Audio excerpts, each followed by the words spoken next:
It was late August, the kind of week when summer starts to fade, but the heat still clings to everything. My friends and I had rented a small beach house in Seabrook, North Carolina, a quiet stretch of coastline that most tourists had already abandoned for the season. The streets were empty, the shops were closed, and the sound of the waves was the only thing that reminded you this place wasn't completely dead. We'd gone there to celebrate the end of summer before heading back to college. There were 4 of us: me, Jake, my best friend Tyler, his girlfriend Emma, and her cousin Madison. The place was old but cheap, a small 2-story house with peeling blue paint and a deck facing the water. The owner had left a note on the counter. "Checkout is Monday morning. Please lock the back gate before leaving. The neighbors don't like strangers wandering around." That line caught my attention. Neighbors don't like strangers. But the town looked practically empty. The first day was normal. We unpacked, grilled some food, and walked down to the beach. The air smelled like salt and rain, and the horizon burned orange as the sun dipped behind the dunes. It was peaceful. Too peaceful. That night we built a small bonfire near the water. The stars were bright, and the only sound was the ocean and the crackle of firewood. Tyler told some dumb ghost story about a man who drowned near Seabrook back in the 80s, a fisherman who supposedly walked the beach on foggy nights, still looking for his missing boat. We all laughed it off, but around midnight, Emma pointed toward the far end of the beach. "Do you guys see that?" she said. At first, I thought it was just fog, but then I saw a figure. A man, tall, wearing something like a coat, walking slowly along the edge of the surf. He wasn't carrying a light, he wasn't walking a dog, just moving, like he was pacing the shoreline. By the time we packed up to go inside, he was gone. The next morning, I went out for coffee at the only open cafe in town. The owner, an older woman with graying hair, gave me a polite smile when I walked in. "You folks staying at the Henderson place?" she asked. "Yeah, just for the weekend." Her smile faded. "You picked a quiet time to come." "Yeah, it's nice. Not many tourists." She hesitated, then said quietly, "Lock your doors at night. There have been incidents around the end of summer. Some people see things out there. A man, usually." I didn't know how to respond, so I just nodded and left. When I told the others, they joked about it. Tyler even started calling our mystery figure Captain Seabrook. But that night, around 2 a.m., I woke up to the sound of footsteps outside the house. Slow, deliberate crunches on gravel. At first, I thought it was Tyler messing with me, but when I peeked through the blinds, I saw movement near the dunes. Someone was standing at the edge of the sand, the same tall figure as before, wearing what looked like a long raincoat. He was facing the ocean, completely still. I whispered, "Tyler, wake up." He groaned, "What?" "There's someone out there." By the time we looked again, the figure was gone. Tyler laughed nervously. "Man, this place is messing with you." But I knew what I saw. The next day, Emma found something strange by the back gate, wet footprints in the sand leading right up to the porch, then stopping suddenly. No prints leading away. The third night, a storm rolled in from the coast. Dark clouds swallowed the horizon, and the wind picked up so fast it made the windows rattle. By 10 p.m., the beach was empty, not even the sound of crickets, just the roar of the ocean and the occasional creak of the deck boards. We'd spent the evening inside, playing cards and listening to the rain hit the roof. Tyler opened another beer and said, "Guess Captain Seabrook took the night off." We laughed, but it didn't last. Around midnight, the power went out. The house went completely black, except for the faint flashes of lightning through the windows. Emma used her phone's flashlight to find some candles, and that's when Madison screamed. She was standing near the back window, staring out toward the dunes. "There's someone out there!" she yelled. I ran to look, and my stomach dropped. Through the streaks of rain on the glass, I could see him again. The same man from the beach, standing by the edge of the fence, soaked, unmoving. Lightning flashed, and for a second I could see his face. Or what was left of it. Pale, hollow eyes. Gray skin that looked like it had been underwater for a long time. His coat was torn, dripping wet. Then darkness again. Tyler grabbed a flashlight and opened the door, yelling into the storm, "Hey, get off the property!" No response, just wind and rain. We stepped onto the porch, shining the light across the yard. Nothing.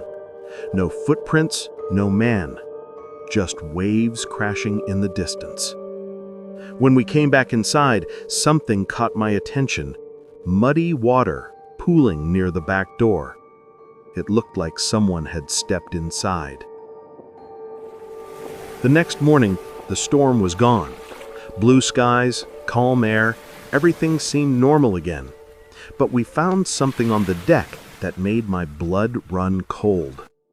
A small metal badge half buried in the sand. It was rusted and faded, but the engraving was still readable. Seabrook Search and Rescue, 1983. That was the year Tyler's ghost story fisherman had supposedly drowned. Later that afternoon, I went back to the cafe to ask the old woman about it. She looked startled when I told her what we'd seen. "You shouldn't stay there," she said immediately. "Why?" She leaned in closer. That badge belonged to a man named Paul Hensley.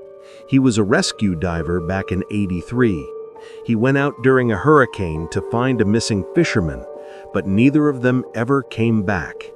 They found his boat washed up near your house. Locals say he still walks the shore when storms return, looking for whoever called for help that night. When I returned, the others were packing early.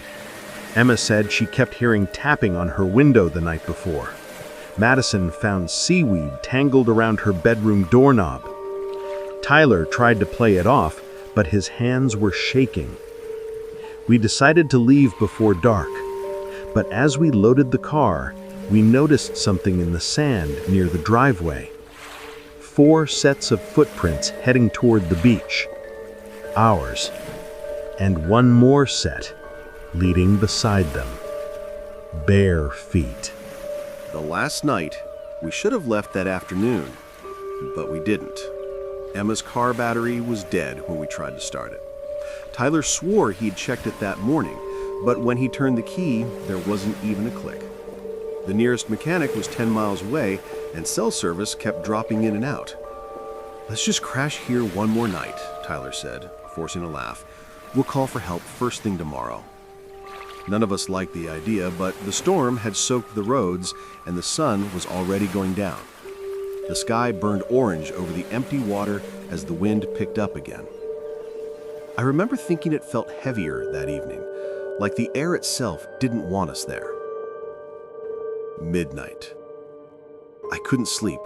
The others had passed out on the living room couches, but I kept hearing something faint under the sound of the waves. A knocking. 3 slow knocks. Pause. 3 more. It was coming from the back door. I grabbed the flashlight, my heart pounding, and crept through the dark hallway.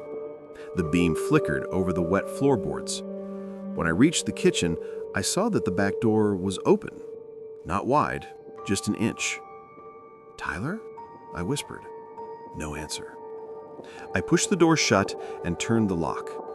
Then I noticed the floor, a trail of wet footprints leading down the hall toward the bedrooms.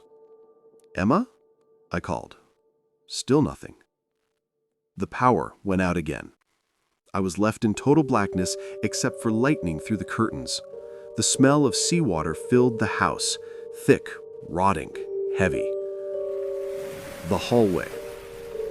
A flash lit up the corridor, and for half a second I saw him, the man from the beach, standing at the end of the hall, water dripping from his clothes. His head tilted slightly, as if he were listening. Then darkness. Another flash, closer now. His hand was pressed against the wall, leaving a streak of seawater as he moved forward. I backed up into the living room, shouting for Tyler. He woke instantly, eyes wide, as the sound of sloshing footsteps echoed closer. "What the hell is that?" he said. The front door slammed shut by itself. Emma screamed from the other room. We ran to her, but she was already standing in the doorway, pointing toward the window. Rain pounded against the glass from inside, as if the ocean were trying to get in. Tyler grabbed a chair and smashed the back door open. Wind and rain exploded through the house. We ran onto the deck, soaked and terrified. Out on the beach, under the lightning, we saw him, waist deep in the water, staring right at us. For a moment, I thought he was trying to speak. His mouth moved slowly, forming words I couldn't hear. Then, with the next flash, he was gone, swallowed by the surf. Morning. When we woke, the storm had passed. The sky was bright, and the ocean looked calm again, almost peaceful. But the house smelled like salt and rot. Seaweed clung to the porch railings. On the sand below the deck, I saw something glinting in the sunlight.